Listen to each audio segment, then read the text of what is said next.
Ni hao mao. It's exciting to be with all of you guys this morning. This is an incredible event, and I hope all of you that are here have decided to change your life and to make this the year you turn your life around for the good, for you to live the kind of lives that some of the leaders are living in this organization. And I want to take a few moments here to introduce our next speaker. It's probably not a shock to any of you guys who is the person that we've invited to this event. And I believe it's a person that makes a big impact in the social media world, and someone also who has done it. Oftentimes we hear from a lot of people that are trying to do it and using social media as a platform to really enhance their efforts. But this is a person that has done it. He's worked with the elite athletes of the world. He is personally responsible for training Michael Jordan, Kobe Bryant, Dwayne Wade, Charles Barkley, Scottie Pippen, and a series of other world-class athletes. He has the mental toughness. He's got the code for greatness. The secret of what buttons you need to press to get the best out of people. He and I have established a relationship. We first met earlier this year, and quickly we made eye contact and we hit it off. We're intense. He's a man of no BS. He'll get up here and tell you straight. He's very Guillermo Haro-like. I don't know how that sits well with you, but that's exactly what you're going to get here for the next hour.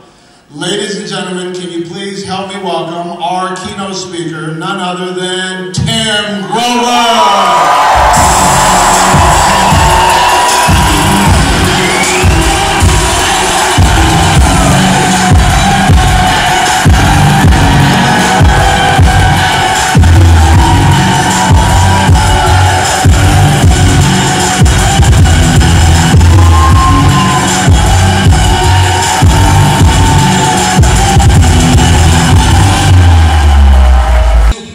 Before this even starts, thank you from the bottom of my heart for giving me this opportunity. Give it up for them right now, please. Now listen carefully, because I'm about to change everybody's mindset in the next 30 seconds. I'm ahead of everybody in this room already. You know why? Because I'm having a freaking great morning, because great is the minimum I will ever settle for. So never settle for just good, because good is average.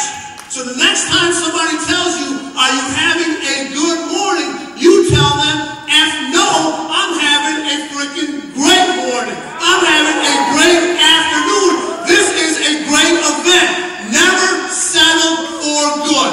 Everyone else settles for good. What do you hear when people always say, how's your day going? I'm having a good day. I'm having an okay day. I'm having a fine day. Is that what everybody in this room is willing to settle for? Are you willing to settle for average? Are you willing to settle for good? Are you willing to settle for okay? Are you willing to settle for fine? That stops right now. We only settle for greatness. Understood? Who in here is having a great morning?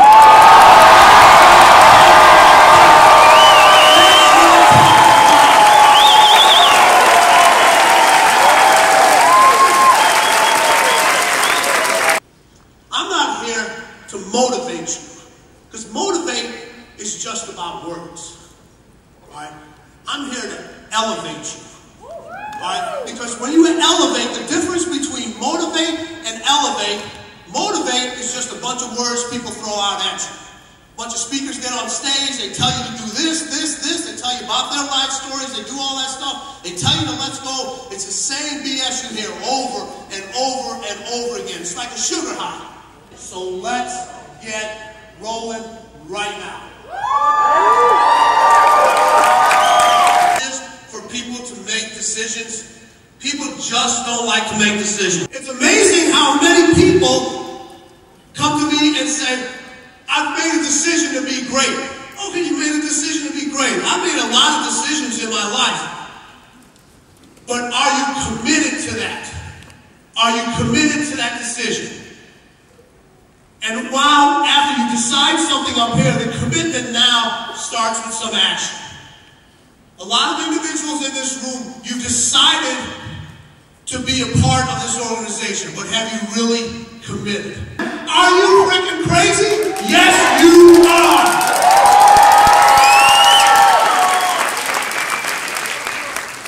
And if you haven't been told you're crazy, that's the biggest compliment you're missing out on. People tell me that every single day, and you know what I tell them? I tell them, thank you. You know why? Because I don't want to be like everybody else. I don't want to be like everybody else. All right? You shouldn't have to be like anybody else. Don't try to be Tim Grover. You know why? Tim Grover is already taken. All right? Be the best you. Be the best you. Make yourself the best you. Not what somebody else wants you to be. That's what I talk about. When somebody says you're committed, you're crazy, you are on the right path to success. You are on the right path to success. So decide on something, commit on something, and guess what you have to do afterwards? You've got to act on it. You've got to act on it. There's got to be an action put behind this motion. You are not going to get rewarded, even though a lot of our kids now are getting rewarded just for showing up. Let me tell you, in life and in business, it ain't going to happen. It ain't going to happen. Those numbers in your bank account, that $100,000 earner ring, is not going to magically appear. You got to put the legwork behind it. You got to move. You have to put that action behind it. Otherwise, you know what? It's just feelings. And I'll give you a great example. How many times the difference between somebody acting on something and not acting on something? All right? How many times has anybody in this room in the last month said they're sorry to you about something? It could be anything. Raise your hand. Raise your hand. Now, if all they said was sorry, they decided to say sorry, they committed to say sorry, but was there any action that was behind that sorry? Do they actually feel sorry? Sorries are just words. If there's action behind those words, then the healing starts, then the success starts. So there has to be an action behind your decision. There has to be an action behind your commitment in order to get what you want. You still have to work for it. It is not going to be given to you. It is not going to be given to you. When everybody comes up to you, tell you, and it's going to be okay, it's not going to be okay unless you make it okay. You have to make it okay. You have to make it better. A lot of the things that happen to you are not other people's faults. You like to blame other people. It's on you. It's on your action. It's your success that's going to determine. They're going to give you every possible tool to succeed. They're going to put on these awesome events. They're going to give you the instruction manuals. They're going to give you the education. They're going to give you the product. What do you got to do behind that? You got to act on it. You have to act on it. And guess what? After you act on it, guess what's going to happen? You're going to succeed. You're going to succeed. I guarantee you're going to succeed. But are you going to succeed over and over and over again? That's the hardest part. The individuals that are most successful don't just succeed one time. They succeed over and over again. And you know why? If you don't succeed over and over again, it's very simple. You exhale. You exhale. 30 people got drafted in Kobe's draft. Kobe was 17 years old when he got drafted. 17 years old. He was one of 30 players that got drafted that year. There were 29 draft parties that were thrown. 29 for each player. Guess who was the one person that did not have a draft party thrown for him? Kobe Bryant. At age 17, you know what he went to do? He went to the gym to go get shots.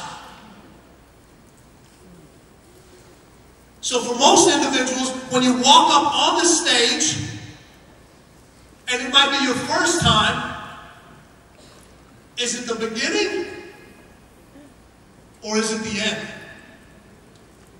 For most individuals, when they become a professional athlete, that's the end, because they exhale. For most individuals, once they get that taste of success or they reach those numbers, they exhale. The ability to do it over and over and over again. What's the next level? That's how you do success over and over and over again. What a great feeling. Who got a chance to walk on the stage yesterday? Raise your hand. All right, raise your hand. Stand up. Stand up. All right, how did that feel? Huh? It felt great, didn't it? You want that feeling again? How are you going to feel if you don't get a chance to walk on that stage next year? Huh? How are you going to feel? You're going to feel freaking terrible. It better not happen. If I'm fortunate enough to be here next year, all right, I better see every single one of you walking on stage, and I better see this room double and triple in size. Because if they can do it, you can do it too. They're no different than everybody in here. They don't have a secret formula. They don't have a secret team. They don't have a secret sauce. This is how you learn. This is how you get better. This is your competition. You can take a seat now. Matter of fact, stand back up. Sit back down. Stand back up. All right, thank you. All right, you sit back down. Hey, he was on a plane for I don't know how many hours. I got to give him a little workout in. All right? No, listen, that's what I'm trying to say. You got to be able to repeat it over and over again. Once it's not good enough. Once it's not good enough. You got to be able to do it many, many times. Because guess what? Let me explain something to you. If you have kids in here, as kids get older, guess what? They don't get cheaper. All right? They don't get cheaper. Don't believe that. And there's nobody in this world that makes more and spends less. It's going to be late nights. People are going to question your sanity. You got to be your own cheerleader. People aren't going to understand. But that's what separates you from everybody else. Excellence is lonely. It's because you want more. And as you excel in something, what happens? All the people that aren't at your level, they start to fall back. They start to fall back. They start to fall back. You put yourself in a room with 10 successful people and listen to their conversations. And then put yourself in a room with 10 unsuccessful individuals. It's a totally different conversation. Totally different conversation. The mindsets are completely different. The people that are unsuccessful are always blaming others. They're always blaming others. It's always somebody else's fault. They're always looking for somebody to lean on. They're always looking for somebody to hang out with. The ones that are excellent, that excel at things, their conversations are about what more can we do? How can I get better? How can I elevate my game? How can I help others? How can I do more so I can do more for others? As much success as your hosts are having here, they want everybody in here to have more success than them. I guarantee you that. All right. I guarantee you that. They don't want to be kings and queens. They want to be the builder of kings and queens. That's what they want to do. That's why they put these events in. That's why they do this effort. That's why they do it. You know how much time and effort and dedication it takes from these individuals? How much time it takes away from their families, from other interests that they may have to do? That's what I mean when excellence is lonely. It's going to separate you from all the BS. It's going to separate you. It's going to separate you from the individuals that are not allowing you to chase your dreams. If they're not smart enough to chase their own dreams, why are they going to help you chase yours? All right. When do you see a person less? When do you see a person less? When they're doing more, right? That's it. When do you see a person less? When they're doing more. They don't have time to hang out. They don't want to go to happy hour with you. They don't want to hear about your problems. Because they're busy doing what is necessary to improve themselves and improve the people around them. You cannot improve your environment around you unless you improve yourself. So much time is spent trying to take care of everyone else, you forget about the most important thing, yourself. You forget about yourself. Because you're so busy giving your time to everyone else. You're so busy helping everyone else. But just think about it. The more you elevate your game, the more talented you become, the more ability you have to help everybody else. Now, when I was in college, people always used to come up to me, man, Grover, we never see you. Come to this party. Come to this fraternity party. You know, come over and come hang out with us. Come around. This went on for almost 2.5 years. Grover, we never see you at this. We never see you at that. We never see you here. I finally pulled a guy aside and said, you know what? I never see you at the bank. All right. He never left me alone after that. Few people, and there's very few people that can get to that level. And they only want to surround themselves with people who are at that level. Because they're not coming down to anybody else's level. You got to come up to theirs. You got to come up to theirs. In one practice, Luke Walton, who's now the head coach of the Los Angeles Lakers, came into practice hungover. Kobe pulled everybody to the side and said, hey, Luke's guarding me the whole practice. He's guarding me the whole practice. No help side, no nothing. Oh my God, you should. Luke must have threw up 6 times, all that other stuff. Kobe just absolutely annihilated him. And then he pulled him aside. He goes, hey, I'm trying to win a championship. You better never show up to practice again in this condition. Ever. Ever. Come up to my level. Don't come down to theirs. That's what these events are about. Bringing everybody's level up. Who is ready to take their level to a new height? Let's go. And I don't care how successful you are, there's always a next level. Always.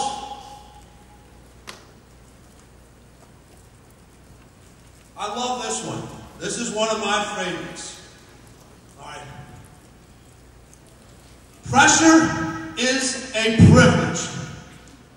Now, who in here works out? Who in here works out? Let me find. When you go to the gym, how do you make your muscles grow? What do? You lift weights, right? All right. When you lift weights, what happens to your muscles? You put pressure on them. Is there resistance on it? Yeah, that's how they get bigger, right? Through pressure and resistance. So, in order to grow your muscles, you have to have pressure and you have to have resistance, right? If I was to take a knife and I was to cut it right now, how do you stop the bleeding? You put pressure on it, right? All right? Come here for a second, young lady. Stay, don't leave.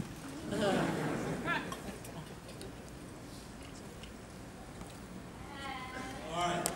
I don't know if everybody can see this. There's a very beautiful diamond on this young lady's finger.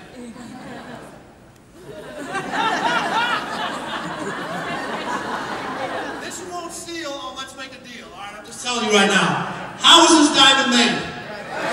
Pressure. Thank you. Why do you run from pressure then? Why do you run from pressure? Pressure makes some of the most beautiful things in the world. It creates your body. It creates diamonds. It keeps you alive. But guess what? If your muscles grow with pressure, how do you make this thing grow? You gotta put some pressure on it. You gotta put some pressure. You gotta put some stress on it. You gotta be able to take more than what you think you can take. That's how that mind grows. You gotta put pressure on it. You know what pressure allows you to do? Thank you very much, my friend. I appreciate it. Matter of fact, hold on. Before you go, give me 10 push-ups. 1, 2, 3, 4, 5, 6, 3, 7, 8, 9, 10. There you go. Thank you. All right.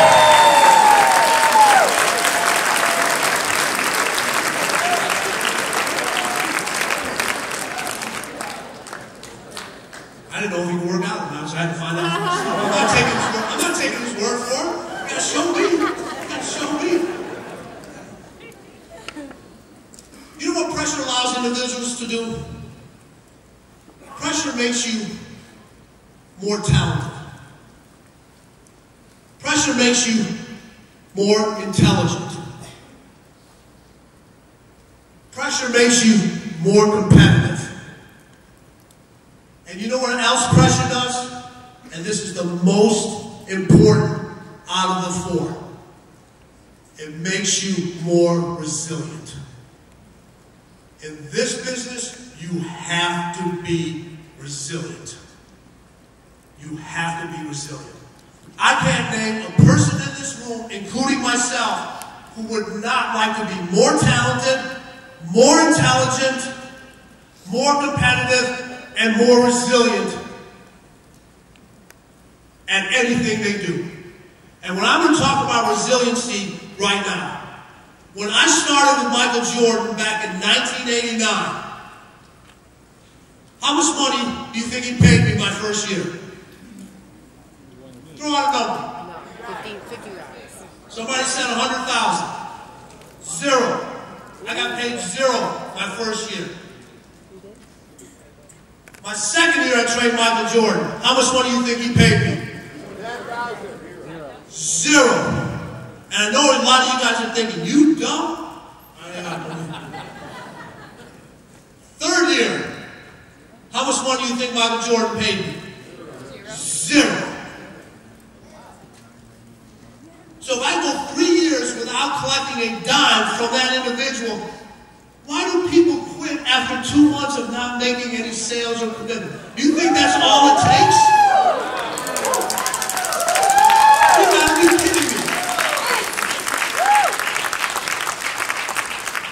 You gotta grind. If you quit after 2 months or after a month or after a week, you have no idea how close you were. You have no idea how close you were. Don't give up. Continue to put that pressure on yourself. Continue to be more talented. Once you become more talented, once you become more intelligent, once you become more competitive, once you become more resilient, your sales and numbers are going to go through the roof. But you have to work at it. You've got to stay consistent with it. So let me tell you finish off the story with Michael. So in my third year, I'm working out with him. After a workout, he stops and he's walking up the stairs. I'm cleaning up. And he turns back at me and says, "Hey man, I never paid you." I said, "Yeah." He goes, "How much you want?" My answer to him was, "That's your decision. I want to know what my value is to you." He went upstairs, wrote me a check. To this very day, I couldn't tell you what that check was, how much it was for.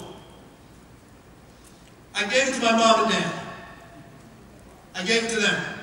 When I tell you you have the ability to help others and that satisfaction, you have no idea how it feels. Okay? I know you know how it feels. We had that conversation.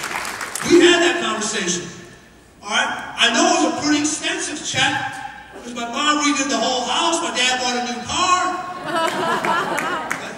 But you know what the best thing of it, you know what Michael told me? He goes, I don't pay you to train me. I pay you not to train anybody else. Can you put a price tag on that? The greatest athlete in the world. Telling you, hey man, I pay you not to train anybody else. You know how much pressure came with that? You realize how much pressure came with that? And I said, bring it on. Let's go. Let's go. Because you know what? I don't need anybody else to light my fire. And that's a problem with a lot of individuals in here. First of all, if I knew everybody was wearing red, I'd have worn my red suit. And I'd have looked good too. You gotta light your own fire. You gotta figure out ways to keep that fire lit by yourself. Stop waiting for somebody else to light that fire for you all the time. Alright? You have everything you need is already inside of you.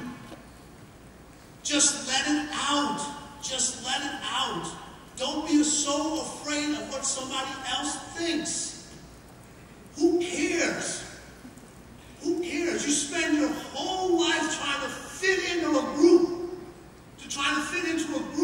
You want your girls to go to the right school. You want your boys to do the right things. You want to be part of this right clique of friends. You want this part, you know, they got to go to the right colleges. They got to go to the right thing. Be in the right social settings. And who are the people you idolize the most? The ones that stand alone. People always tell me, hey, listen, you know, you need to get off your high horse. And you know what I tell them? I said, no, you need to get on it because the view up here is pretty damn good. I'm not coming down. You come up. The reason they want you to come down is because they can't come up. There's one thing on this planet called gravity, right? And nobody can fight gravity.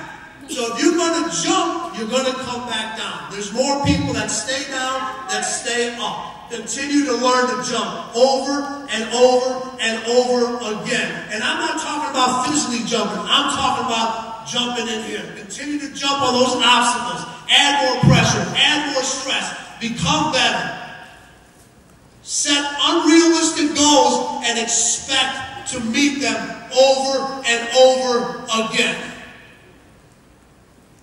If the numbers that your boss sets for you are the exact same as yours, you're not putting enough pressure on yourself. The amount of accountability that you have on yourself should be way more than what anybody else puts on you. That puts on you. What somebody else's pressure and stress should never equal the amount of pressure and stress you put on yourself. That's how you deal with the situation. Think about it. When you went to school, when you were in high school, elementary school, you had a test to take, you had a math exam, you studied for it, you went to school, you were like, all right, I got it. You sat there, you took the exam, you walked out the door. What happens when you didn't prepare for it? Man, I hope you get a snow day in California. I hope you get a substitute teacher. I hope the fire alarm goes off. Be ready. Be ready. There's no such thing as luck. All luck is when opportunity and preparation meet, and you're ready for that situation. When I got introduced to Michael, if I wasn't ready, if I didn't have the answers, if I didn't study, there's no way I would have had that position. And I held it for 15 freaking years. 15 years.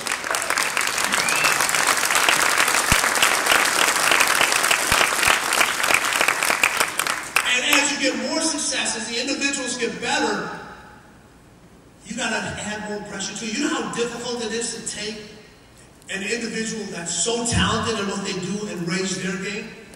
So the people that are just beginning, it's easy for you to get your numbers higher. It's the individuals that have had great success. You know how difficult it is for them to continue to elevate? And guess what? Every single year, they're the ones that show up on the stage all the time. They are the rewards. The ones that got the rewards this year, they already know in their mind, I'm going to be on stage next year. But I can't settle for the same thing. That's what I'm talking about. You put more pressure on yourself than anybody else will.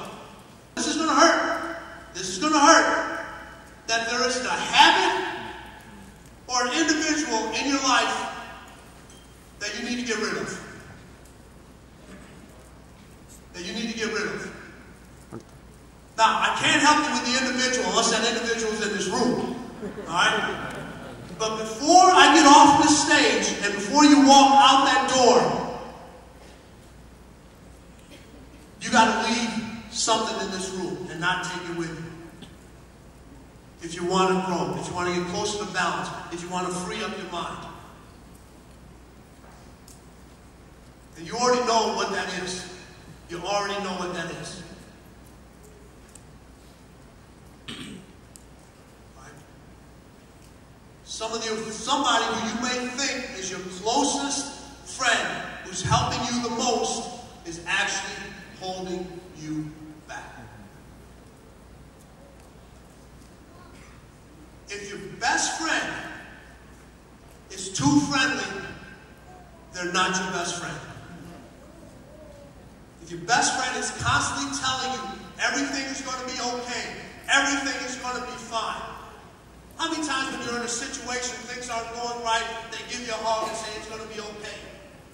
Look at that, that's all you got? It's not going to be okay. You have to make it okay. You have to figure out how to make it okay. Just saying it's going to be okay. Settling for okay, settling for fine, settling for good is settling. In this room, when we start, we don't settle for anything less than greatness. So stop settling for okay, stop settling for fine. It's never going to be okay, it's never going to be fine, unless you make it that way.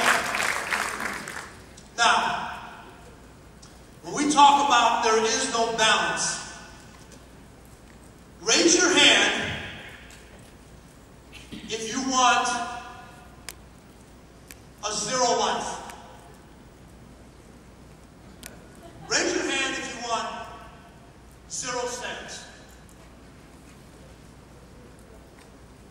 Raise your hands if you want 0 happiness. 0 love. 0 success. 0 money.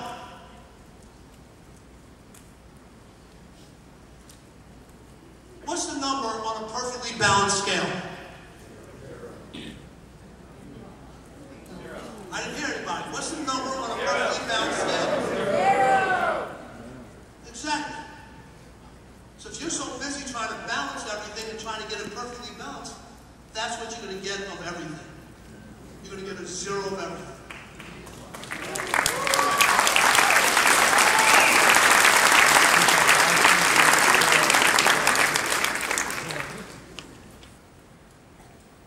To do the things, so the things you don't want happen, it'll guarantee you success. Stop thinking about it the other way. Stop writing down stuff that you always want. Write down the stuff that you don't want. After every single game, Michael Jordan had 2 stat sheets. He had the stat sheet that every player gets. It had his points, rebounds, assists, all the other stuff. Michael pulled me aside, he goes, "Hey man, never bring me that stat sheet again. Never bring me that stat sheet again." He goes, "This is the stat sheet I want." He goes, "I want the stat sheet that has how many free throws I missed, how many turnovers I had, and how many fouls I committed." He goes, "I'm supposed to score points. I'm supposed to make my teammates better. I'm supposed to get rebounds. I'm not supposed to turn the ball over. I'm not supposed to commit stupid fouls. I'm not supposed to miss wide open free throws." Focus on the things you don't want, which will get you everything you do want. I told you I'm going to give you a different way of thinking. Because the same stuff you've been hearing over and over again, it don't work. It sounds good. It really does. It sounds good. It gets you on here, and it gets you rah-rah, and gets you fired up, and you get out of this room and you don't know what the hell to do. I'm giving you real reality advice. I'm giving you stuff that you can use. I'm giving you stuff that can change your life immediately if you act on it. And it's not stuff that I've made up. I don't deal with the 1%. I deal with the 0.00001%. And they all act and think the same freaking way. They all act and think the same way. This is not something that is made up. If you're constantly wearing earphones and headphones all the time in both ears, you know what that tells me? You're not approachable. That means you're not approachable. In this place, you have to be a people person. I have to be able to approach you. Now, I'm not saying you shouldn't take time to yourself. If you're in the gym and you're working out and you're on a schedule, you need to get this in, you need to get that in, that's your time. But if you're walking the streets and walking all alone and you're sitting in your office and you constantly have those in, that means you're not approachable. How many people in this room have read, now listen carefully, have read the book Relentless? Okay? How many people have listened to the book Relentless? All right? Now, this is what I want everybody to do. All right? I want you group leaders. And I don't care. You don't have to buy books for everybody. I'm not here to sell you anything. I'm not here to sell you books. It could be my book. It could be somebody else's book. But get in your group setting. I want everybody to start reading out loud. I want you to grab yourself in a group, and I want you to grab them and say, hey, I want you to read page 3 and 4. And the next person, I want you to read page 4 and 5, 5 and 6, and so forth. Work on your communication skills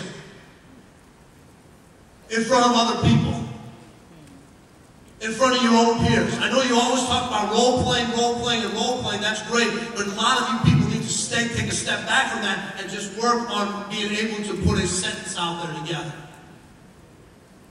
Read out loud. And the difference between reading and listening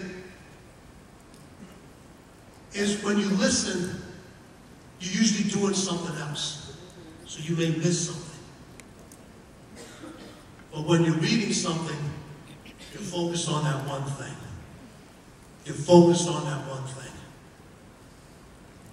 Focus on getting yourself better. Focus on getting yourself better. Okay? Remember, there is no balance. You create that balance. Let's take it away. The only zeros that you should ever be concerned about, there should be 6 of them with a decimal, 2 zeros that come after that, and that first number should be a 1, a 2, a 3. For you people that don't know math, that's 1 million, 2 million, 3 million. Okay? And this is start with another story. I told Michael, we would always argue about the net rips that we used to count. You know, and I always told him, I said, Michael, you can't count. He goes, you're absolutely right. I said, how do you count? He goes, I count 1 million, 2 million, 3 million, 4 million, 5 million, 6 million. He goes, you count 1, 2, 3. I said, you know what? I couldn't say anything after that. I couldn't argue that point because he was absolutely right. Think bigger. Think bigger. All right. Are you alive or are you living? Raise your hand in this room if you're not alive. Okay, that's pretty good. Right. Now understand something. Being alive is just not good enough. It's just not good enough. It's a blessing. It is a blessing. And you know what I talked about earlier about a great day? If the higher power upstairs, whether you believe in it or not, that's your decision. in whatever form, that's up to you. But if whoever it is upstairs allows you to sit up and put your feet on the ground, it's a freaking great day. Right?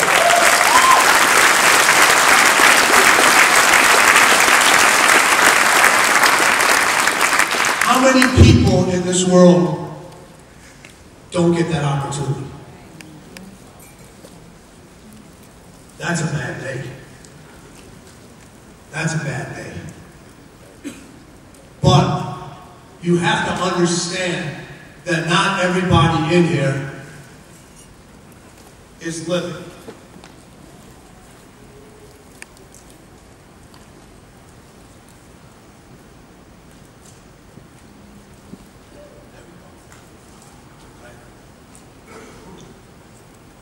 Because you know what a complete life comes with? A complete life comes with happiness. It comes with sadness.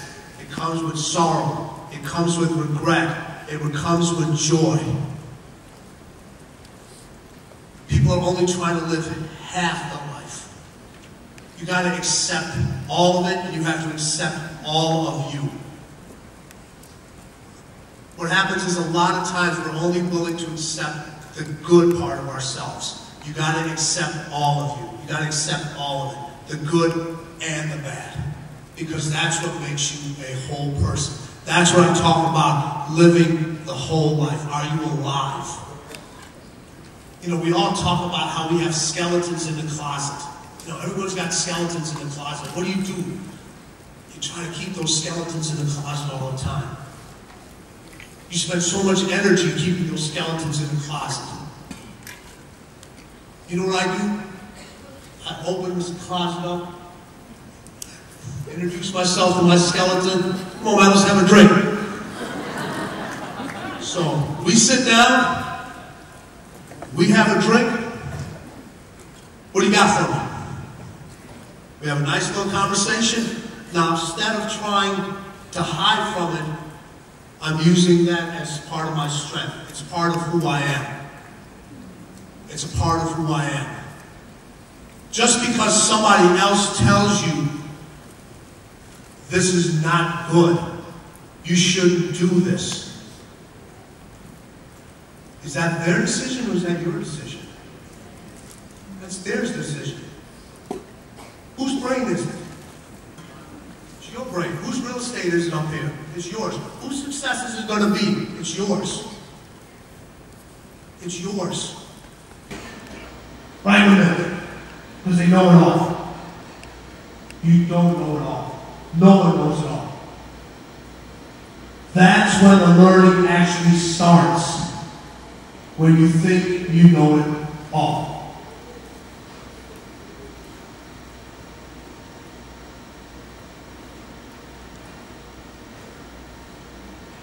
All right, real quickly here, the Relentless 13.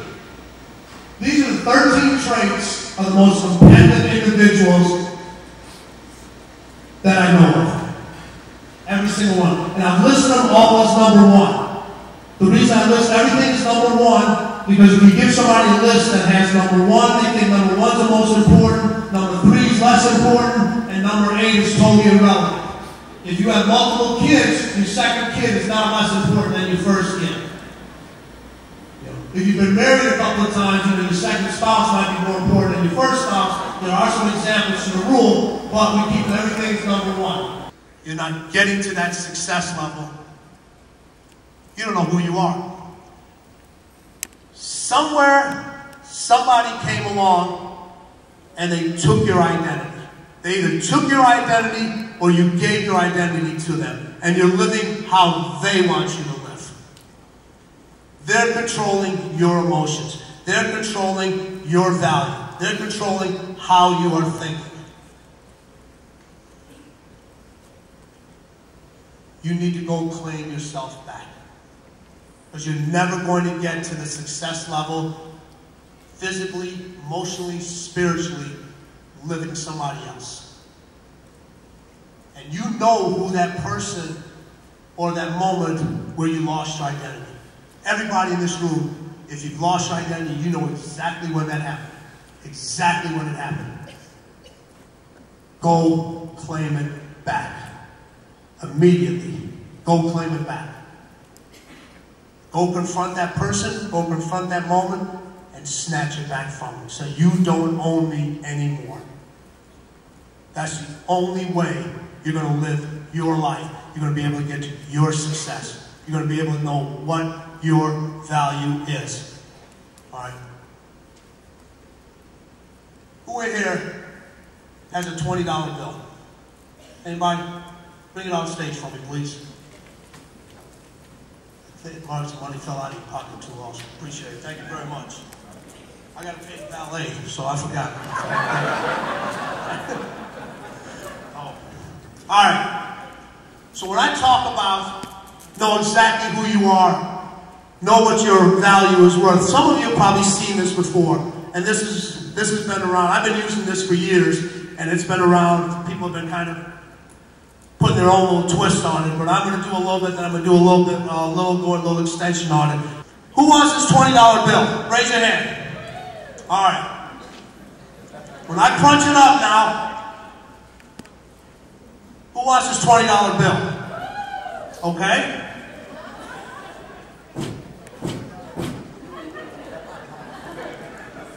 Who still wants this $20 bill? Okay? And the bad, they lose respect for you. So you have to figure that out. All three of them are great in their way they handle situations. One of them makes a little bit more excuses than the other two, and I'll just leave that at that. Michael Betancourt, can you tell him to get fake, please? Tim, thank you for being here. How much have you seen influence from family associations either, bring someone's game down or back up, and why is that important in business? Oh, listen. Family is so important. All right? But remember, this is what I always say. Listen, I'm not the family member everyone wants in their family, but I'm the family member you need in your family. All right? There's a huge difference. All right? There's a huge difference. You need family members to be honest with you. It's funny. Who are the most honest? There's three categories of people that are most honest. Kids? Kids don't tell you anything. They don't care. Okay? Older people? They tell you anything. That's right. And drunk people. Okay? And everyone in their family knows a kid, has an older person, and knows a drunk. You want to hear the truth? Just talk to those three people. They will set you straight. But no, family is extremely important. Family helps you. They don't coddle you. They help you. They guide you. They support you. He was supposed to be, I'll give you a great example. All right, and I told him I was going to use this. All right, we had a plan of, they were supposed to pick us up from the airport and go do, we were going to do some social media stuff and so forth. He got called out at the last minute to have this opportunity to meet a very special individual. I don't want to spoil the surprise. If he had, I'll leave it for him to say. Guess what? The other family members stepped up. The other family members stepped up and helped run the show. The train did not stop. It kept going. No one blinked an eye. That's what family does. That's what true family and true leadership does. The last one here. Nathan Arumpapun. Matter of fact, hold on before that. Matter of fact, you know what your wife told me? She said she did a better job since you weren't here. So what kind of coaching was there when it came to the spouses of these premier athletes? Was there any involvement at all, and what kind of things were common with that? Well, here there was a lot of support there, and they had to understand that. Listen, just like the individual is sacrificing his time to become the best athlete, to be better, they're understanding in that point, and they understand that's part of the life, that's part of who this individual is. It's funny, in relationships, and this is another thing that goes back to family, before you got married to somebody, before you got with your significant other, you would describe somebody as, oh, they're so ambitious, they're a go-getter, okay? They're always chasing their dreams. Then when you marry them, all they do is work. Well, what's the difference? That's what they did before. That's what attracted you to that individual.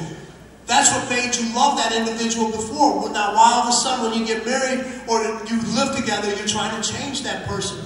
Don't change that person. Support that person. But from a family standpoint, when you have to understand, when they're working, they're at work. But when they're with family, they're all in. That's the thing. They're all in during that time. You can't be wavering back and forth. It's funny when you go on a trip, and it's funny, everyone likes to say, oh, I'll be back. You know what that means? I need to go check my emails and I need to go check my phones. No. You're in, you're all in. You have to be all in during those times. Awesome. Tim, one more question for you. Yes, sir. Let me see that ring. I wore this just for you. Did you? Yeah. You wear mine, I wear yours. All right. Come on up here. Come on up here. Take that picture right there. Hold on, I got one. Here's yours back. All right, give it up for Tim Cole.